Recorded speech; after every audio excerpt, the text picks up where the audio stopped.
You want me here for the video? Yeah, you just sleep. Yeah, you sleep. Hi, I'm Abby. Welcome to my YouTube channel 1 Minute Off, and please enjoy the ride. In the new year, no less. This time, we're talking about YouTubers.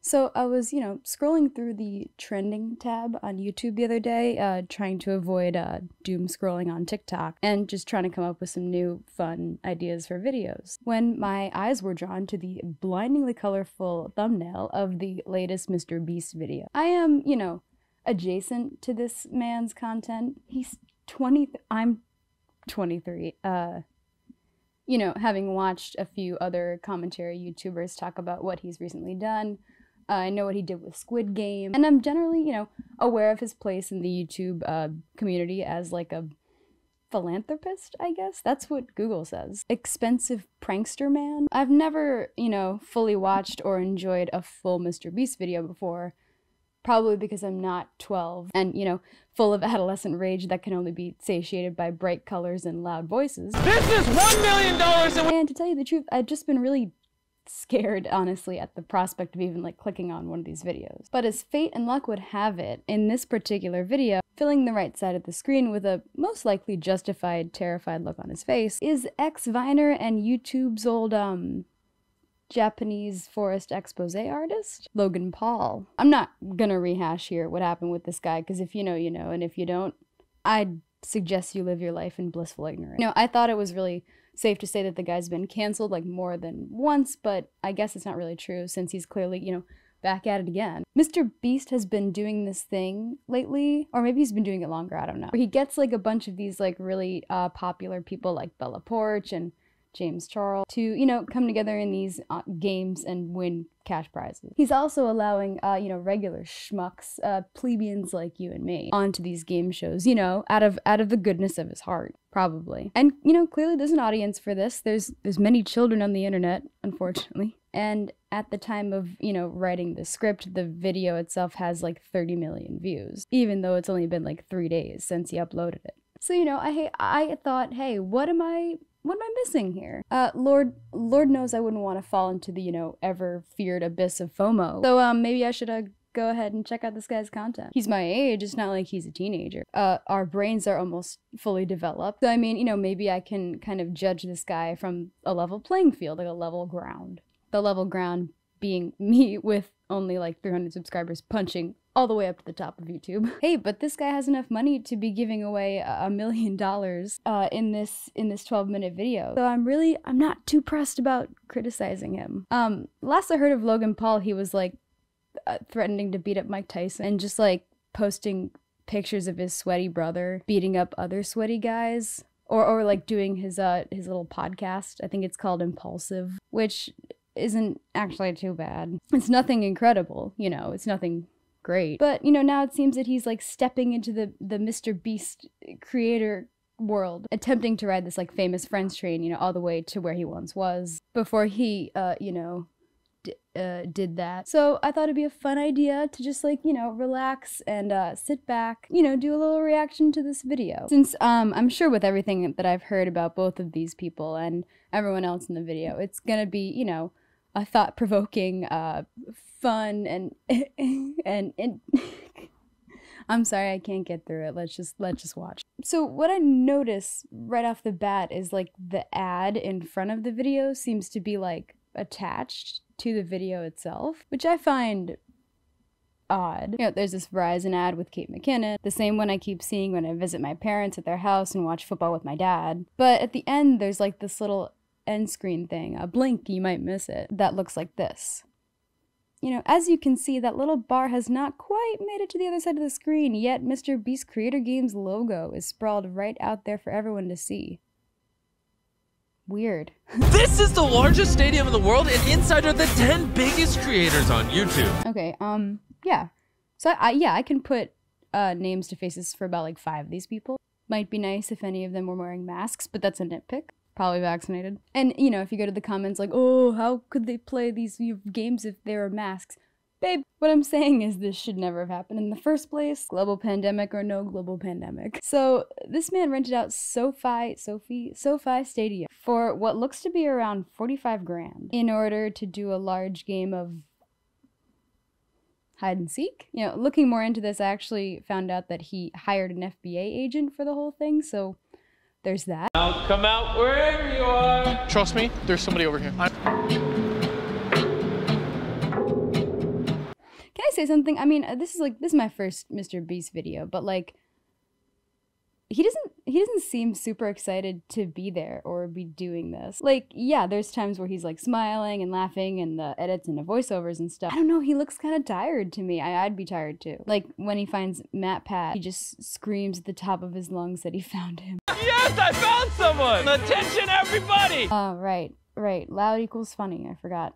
Maybe I'm wrong. Let's keep watching. I'm really struggling to find them. So I invited the 5 people that lost in the last video to help me seek. The objective is simple. We rip $1 million out of someone's hand. Yeah!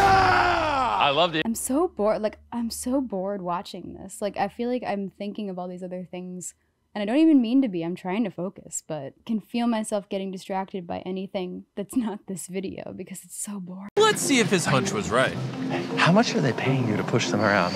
You get me 500? Do you think this man actually got paid $500 by a loud millennial with an iPhone so that he could hide another loud millennial with an iPhone? He could find him later. I think this was all a setup. Yeah, that wasn't staged at all, sure. I see why kids like this. Maybe I should just like try and channel my inner child for the rest of this video. It's over. I thought I heard it.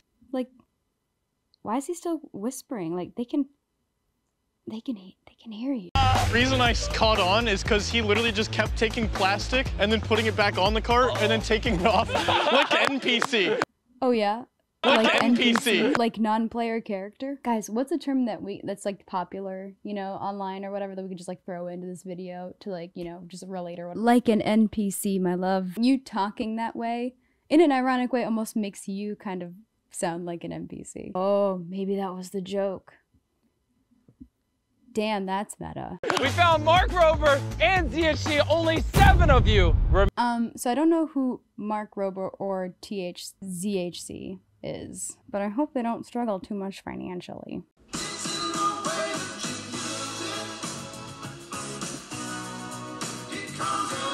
Getting 3 people out, we're officially shutting off the 6th floor. So I do have to say, I feel like the whole, you know, closing down of the floors is pretty unfair. Like, if you're gonna rent out this huge stadium, like, to begin with, kind of unfair to make the contestants, like, move closer towards you, right? Not really the point of hide and seek, I would say. Now, MrBeast, I know you have to shovel out the content. Therefore, would not have much time to edit this before moving on to the next endeavor. But I mean, you kind of created your own problem here. You know, maybe don't rent out a whole stadium next time. If you guys not subscribed to MrBeast, make sure you subscribe.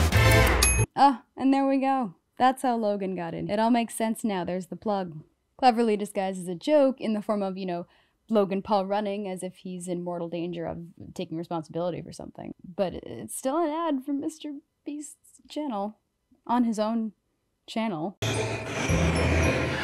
Yeah, they have to put this disclaimer here when Logan hides in the freezer, because of course they do. It's Logan Paul. So I'm in a freezer. I'm a bush. Terrible hiding spot and a worse joke. Closer. Well, if this isn't a suspicious room. Wait, why does he get to play now? That's not how we used to. If you lost hide and seek, you didn't get to look for the other hiders. You lost, man. Go sit down. You don't need to be in any of the other frames of the video at all.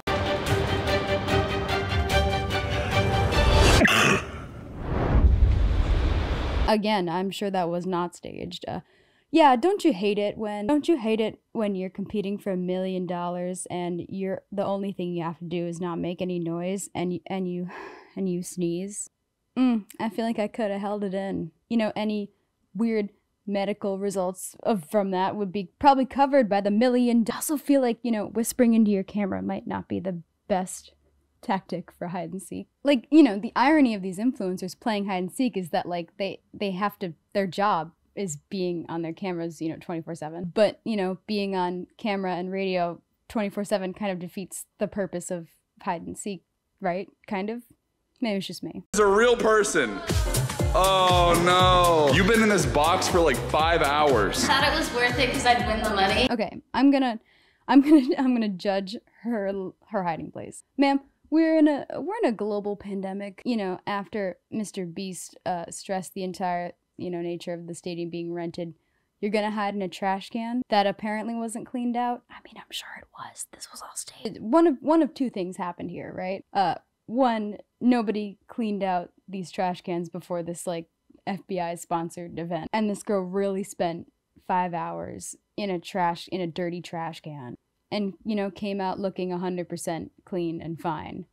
Or two, it's a setup.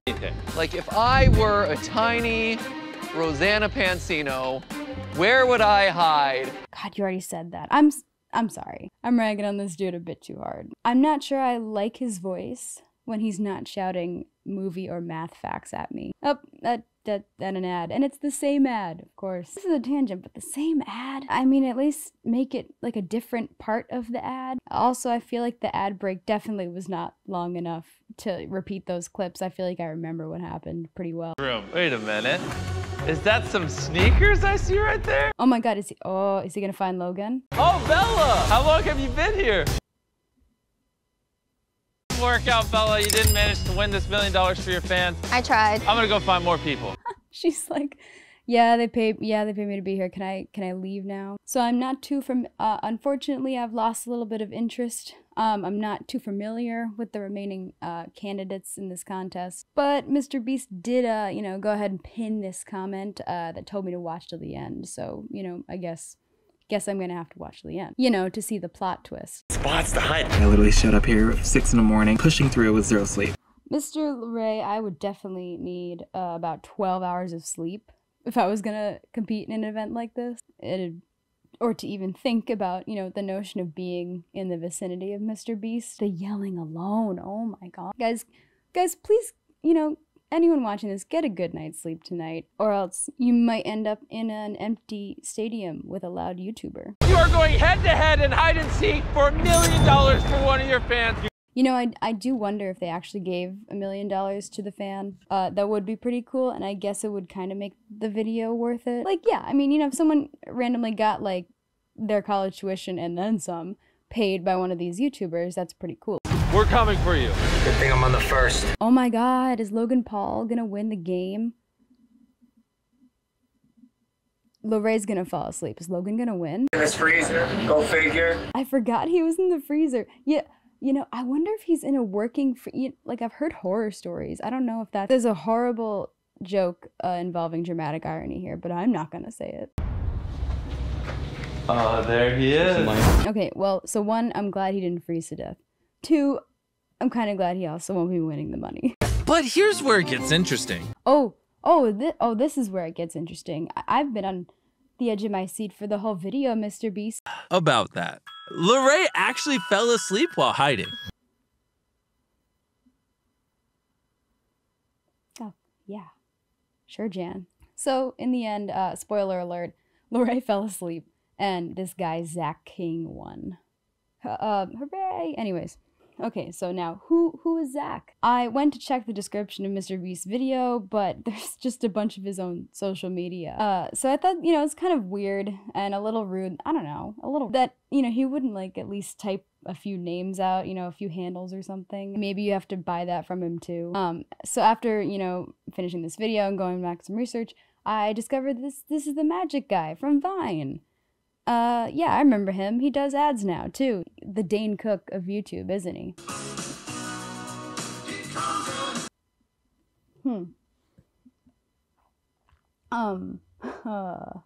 So, originally this bit was gonna maybe be about, like, oh, did Zach give the money to his fan? But, then I went to look up Zach King on the internet, and, yeah. I didn't really expect the video to take a turn like this. I'd do your own research on it, as it looks like Zach has like sort of responded, but also, again, sources on the internet are not great sometimes. But this does look pretty legit, as like it looks like Zach has addressed it in one of these articles. I'll link all of this below, but yeah, think I've got a few things to say here. Sorry for the complete shift in tone of voice, lads. You know, let's start. First of all, on a lighter note, the whole video attached to the ad at the beginning really gives me some weird vibes. If I didn't know any better, I'd say that MrBeast is trying to create this, like, track of being the next Jimmy Fallon or something. As he, you know, clearly has the loudness and cringy qualifications required for that job. I mean, the guy has certainly, you know, pioneered the subgenre of YouTube videos, right? Though if you think about it for too long, you'll realize that they're really not too different from, like, game shows that have, like, always been on television. Only now the difference is they're kind of almost exclusively open to, like, rich influencers who perhaps need their reputations polished up a bit. And that kind of leads me into the next part of this video. What I also don't really like about these, you know, made for entertainment with ad videos is that when financial benefit is involved, people with a lot of media power work their butts off to make other people in their spheres, you know, look really, really good. Or at least do all they can to, like, churn out and get out of the sphere, like, any hot water that that person has been in. And, like, this unfortunately works. NBC, for example, is actually currently dealing with a grooming lawsuit against Horatio Sands and Jimmy Fallon. But, you know, you haven't seen that in the NBC News for a reason, quite an obvious one, I'd say. If you want to know more about that, there's this awesome video by George Rockhall Schmidt.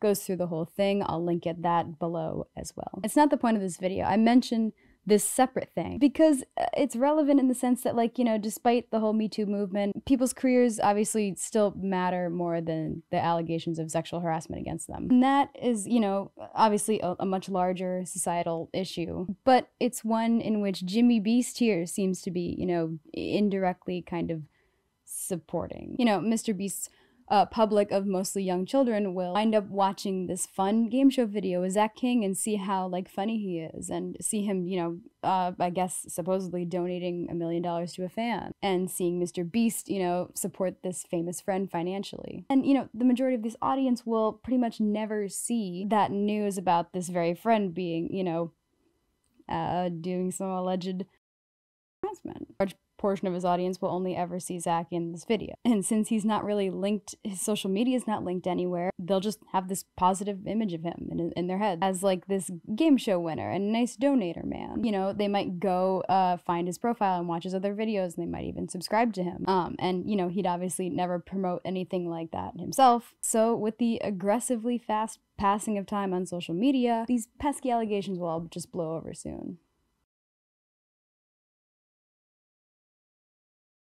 And so, you know, I think it's more that, like, these videos aren't cringy to watch. I mean, they are. It's that, you know, I'm not a kid and I'm aware of the things that happen to real world people outside of the YouTube creator sphere. MrBeast knows his audience is mostly kids and if not younger people. And, you know, with videos like this, like, while he's not, you know, actively hurting anybody, he is kind of, you know, willingly and knowingly supporting these influencers who are in some pretty deep shit. In real life off the internet, and who seem like kind of solemnly non-cancelable at this point.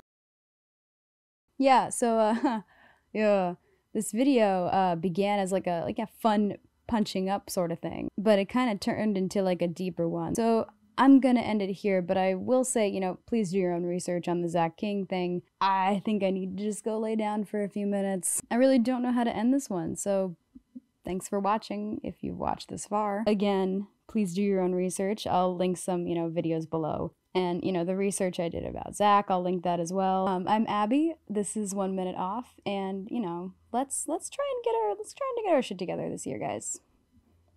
Bye.